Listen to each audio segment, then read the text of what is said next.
تاسو اوس هم په دې خبره متفق کې چې عمران خان د يهوديانو ایجنټ دی؟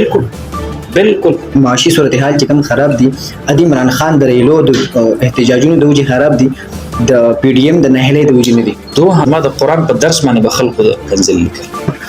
عوام دا تپوس کې چې مفتي صاحب چې کله وړه ګرانو په 1300 روپیو مفتي صاحب په سواړه کې راوته احتجاج وکړ نن په 3400 روپیو د مفتي صاحب نه ښکاري. آیا جج صاحب تا دا فیصله د پاکستان د بل شهري لپاره کړې ده؟ د بلوچ دا د پښتون بیلټ دا بې ګناه معصوم خلک چې تاسو لا پته کړی دا ولې چې کم دنو د قوم سره مخامخ کوي کوم دسي همدردیان دي چې د پاکستان دشمن قوتونه د عمران خان صاحب سره چې کم دنو همدردي زه خود حیران دي تم چې د عمران خان پس کوم تعلیمي افتر روان دي.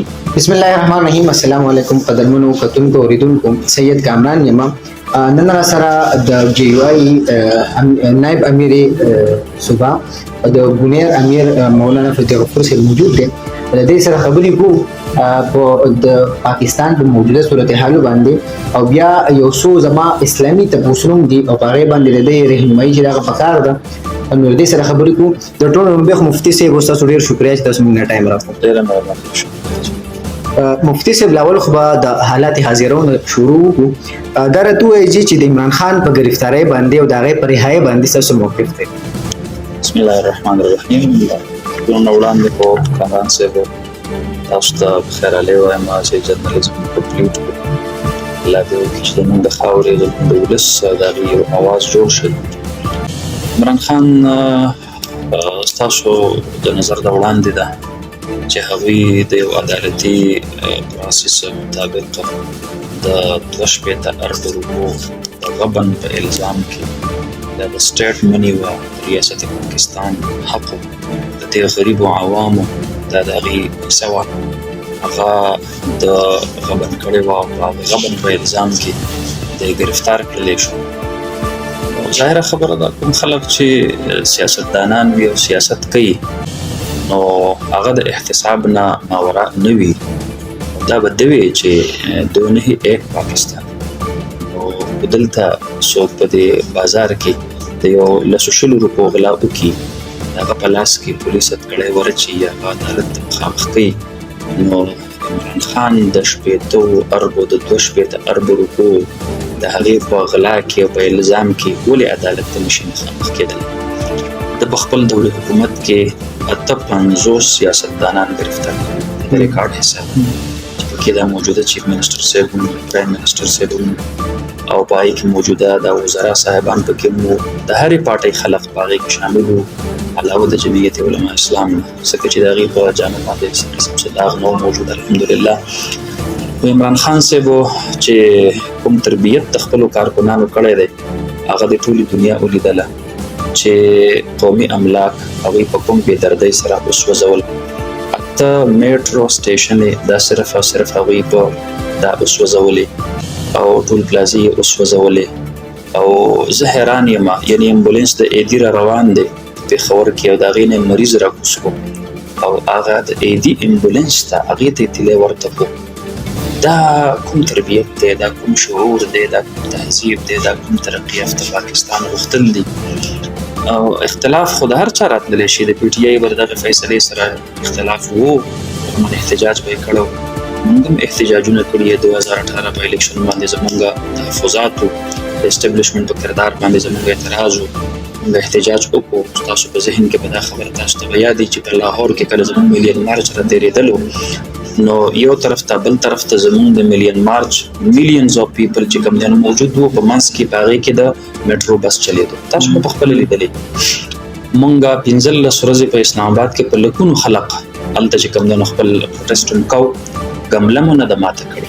واپس چې کله راتلو نو زموږ د انصار الاسلام رضاکارانو روډونه جارو کړل کوڅې یې پاکې کړل چېرته چا پلاستیک غورځولی یو شی بل شی چې یو دا تاثر لاړ نه شي. دې ته تربیت ویلی کېږي دې ته شعور ویلی کېږي دې ته پرامن احتجاج ویلی کېږي.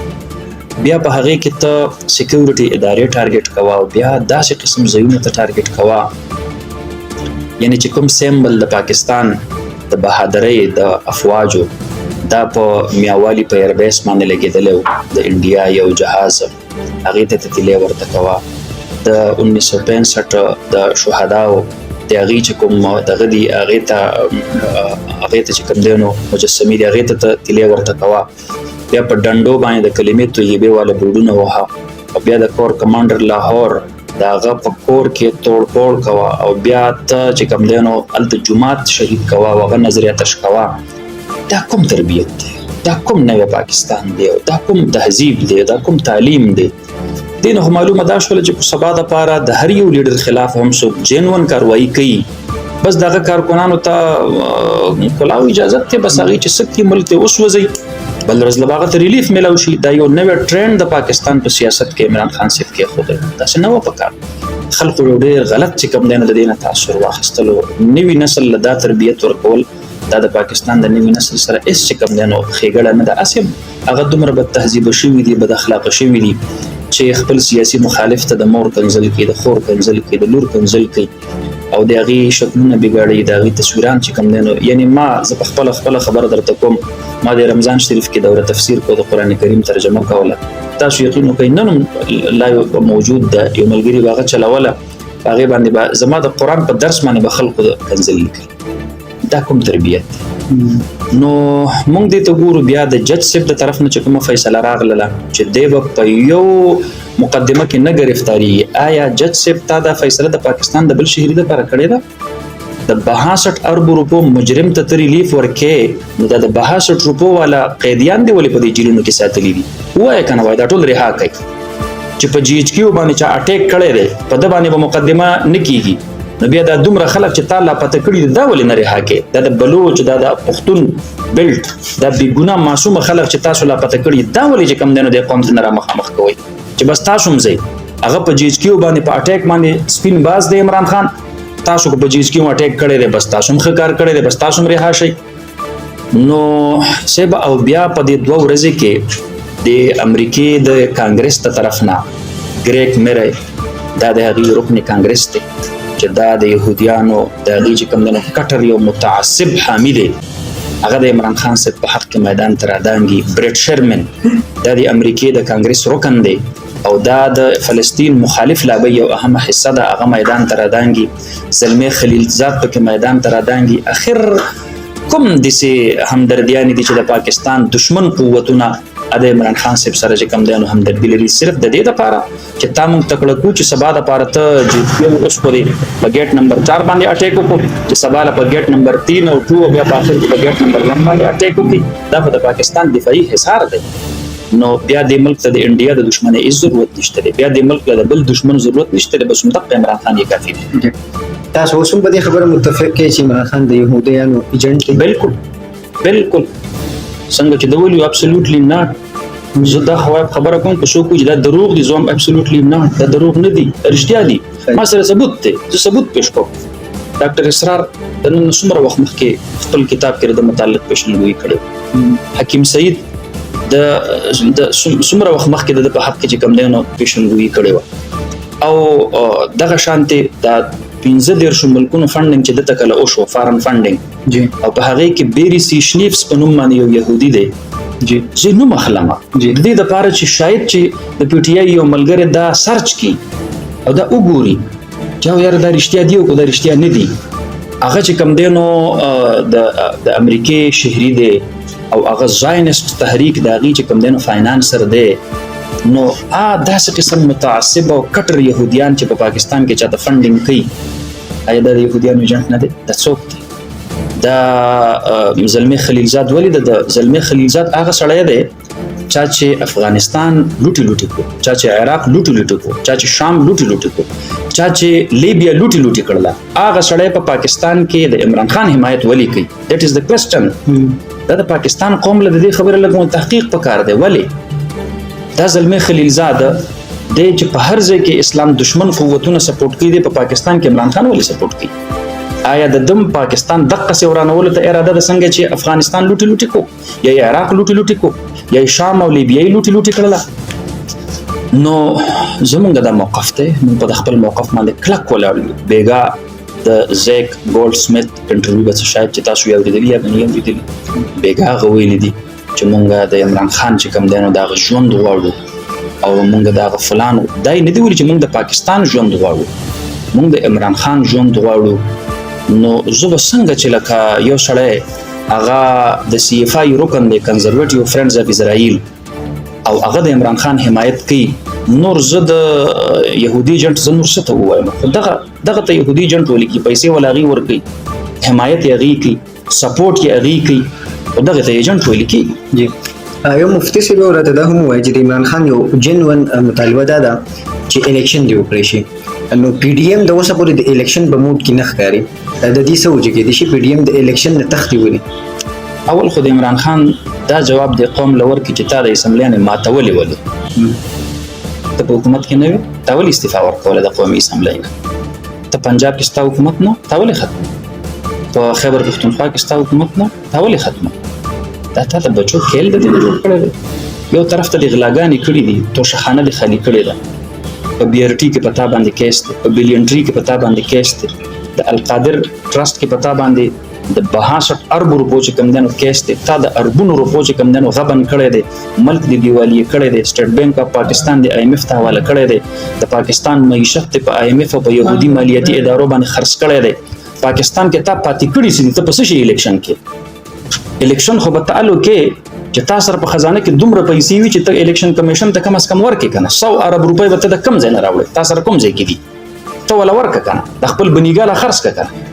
د بشرا پینکی ته چې بحریه ټاون د ملک ریاض کوم 245 کانال ور کړی دا، نو هغه خرڅ کنه، هغه راوړل چې باغې باندې الیکشن ایمان به معلوم شي، پته به ولګي تا ته چې د 35 ملکونو د طرف نه کوم فندینګ شوی دی فارم، هغه پیسې رو بس چې باغې باندې الیکشن دلته خلق د وړو د تروړې پورې محتاج شو، د خلکو وینې زوی چې کم دنو نه چول کړلی شولې، او تل په هغه خپل عیاشو کې په خپل خرمستو کې پروتي. نو PDM د هغې سټانس دا دی، اول د ملک دومره سټیبل شي چې د سره په خزانه کې دومره پیسې وي، د خپل پبلک ته ریلیف هم ورکړي چې د وړو د چینۍ د تیلو د پټرولو اول خو ستا د IMF سره هغه معاهدات لا شروع دي چې IMF ته وایي پیسې راکوي، موږ سره عمران خان معاهده کړې بلان کیسز دومره ګران کړي، نو تا سره بله کومه لار ده چې ته به ځې؟ نو دې ملک کې لا د دې حالاتو د دې سیز چې کوم دی نو سخت دا نشته دی، او چې دا ملک وي او د دې ملک د عوامو ترقي او خوشحالي وي، الیکشن به هم کېږي، حکومتونه به هم جوړېږي. تا ته چې دومره تادي و تا د خپل شته حکومت ولې ختم؟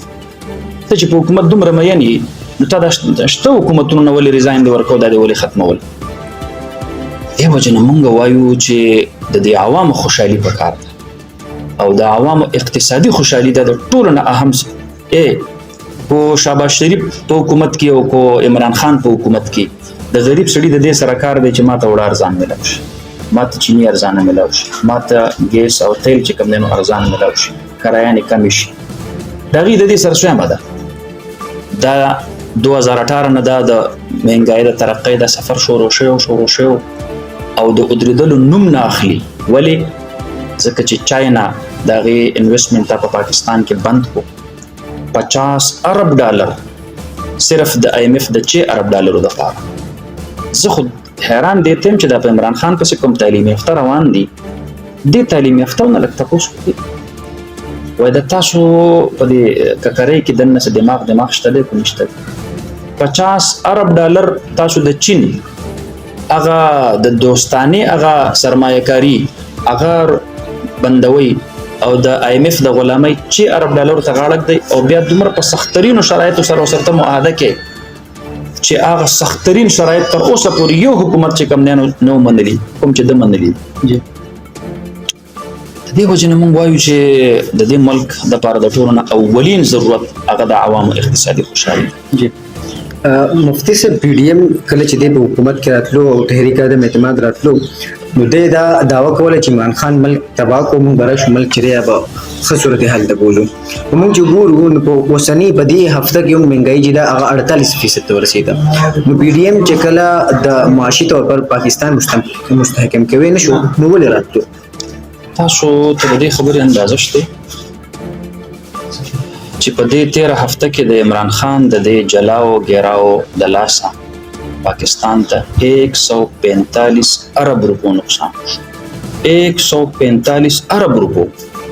دلته به مهنګایي نه راځي، دا ملک ډېر مالدار دی. چې ته را لګې او د زمانو جناح هاوس تا غسوځې ته د ملک املاک چې کم دی نو د هغې جلاو ګیراو ته کې دلته به خاورې امن راشي.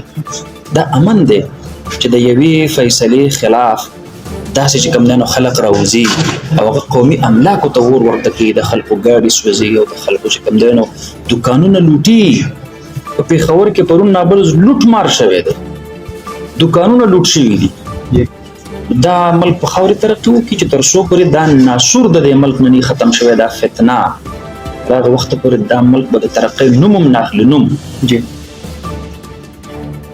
د چې کوم معاهدات کړي دي هغه معاهدات چې تر څو پورې په پاکستان باندې مسلط سوال نه پیدا کیږي.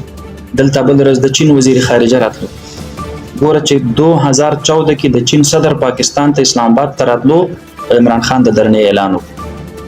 دا د ویسټرن لابي، د امریکای او د يهودي لابي دا د هغې وړاندې قدم و د پاکستان په سیاست کې چې د چین د مخنیوي دپاره هغوی چې کوم دی نو د سی پیک د روکتام دپاره د هغې خپل اقتصادي برترۍ دپاره دلته طاهر القادري لانچ کو، دی یې لانچ کو.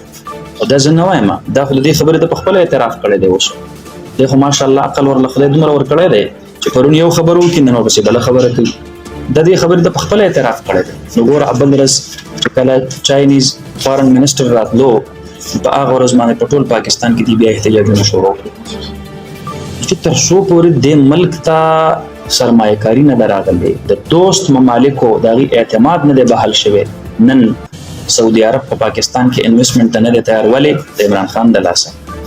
هغه وایي ستاسو داسې وزیر اعظم و چې موږ ورله په تحفه کې ګړۍ ورکړې وه او هغه په بازارونو کې نیلام کوله، بولیانې پرې کولې، په هغې کې د کعبې تصویر هم و. په چا کې حیا وي، چا کې غیرت وي، ته ماله ډالۍ راکړه، زه به یې ځان سره کېدم، زه به یې بل له ورکړم، خو چې زه یې په بازار کې خرڅوم او ته دې خبر شي، ته به دا نه وي چې دا ډېر وږی سړی و، دا ډېر سپک سړی و.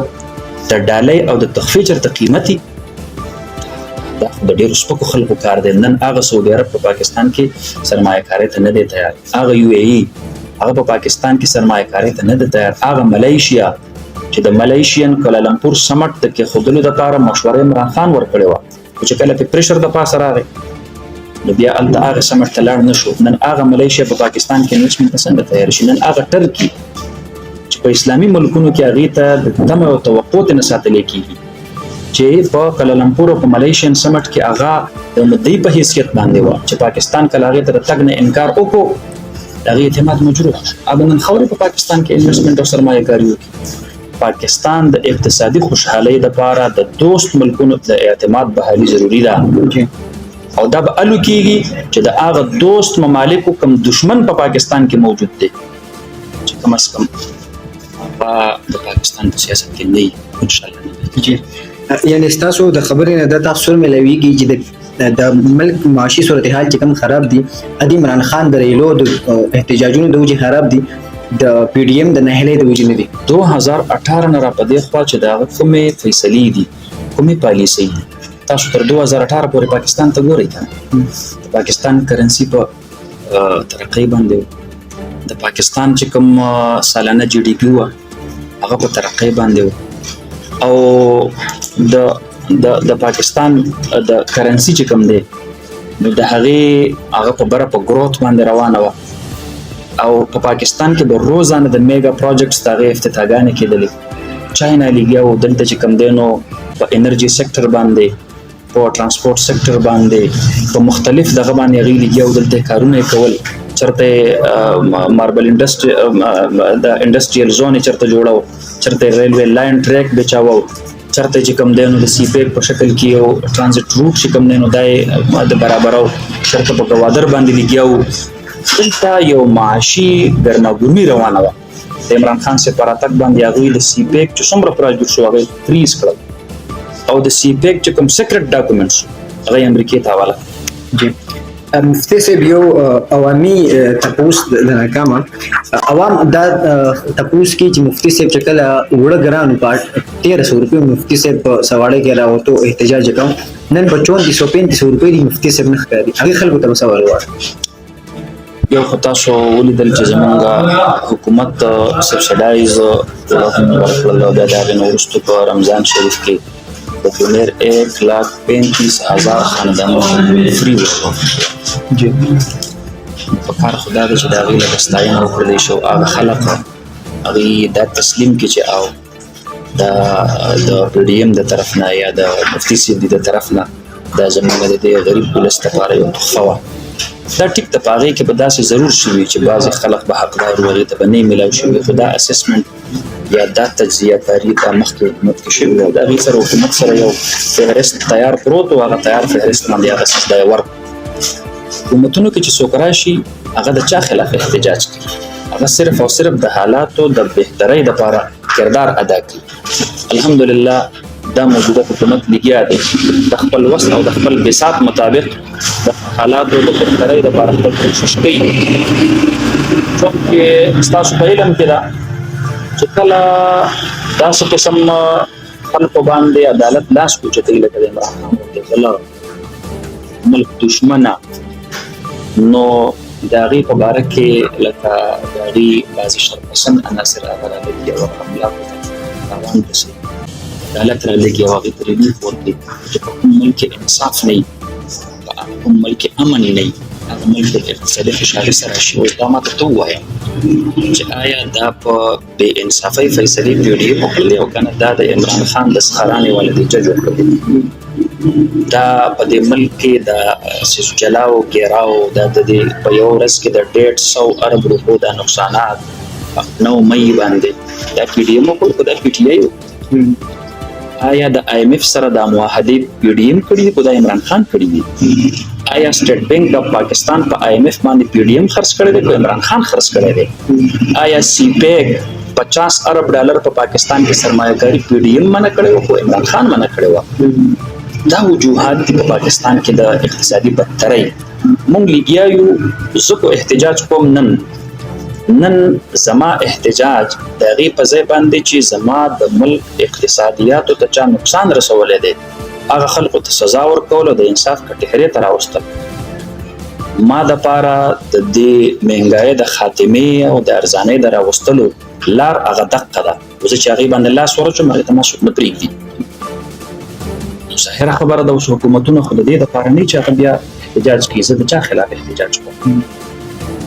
کار چې چا کړی دی هغه ته موږ سزا ورکړو، هغه موږ د قانون او د انصاف کټهرې ته راوړو، نه هغه څوک سزا ته پرېږدي او نه هغه څوک دا تپوس ته هم څوک نشي کولی چې تا دا 2 ارب روپۍ کومه کاته کړي دا چې کوم دی نو د ریاست پاکستان په بند کړي.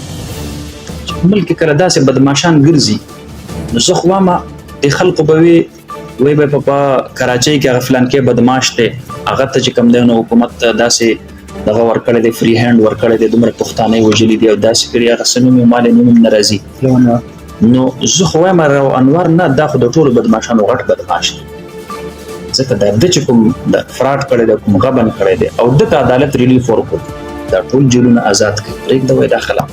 جی مفتی صاحب، یو د بونیر ځوانان چې دي هغه به د بونیر یونیورسټۍ د برتو په حواله باندې دلته مو د هغې انټرویو مې کړې وه، هغې په حواله باندې به تاسو څه ولوړی و، هغې ته به تاسو څنګه داد ورکوئ؟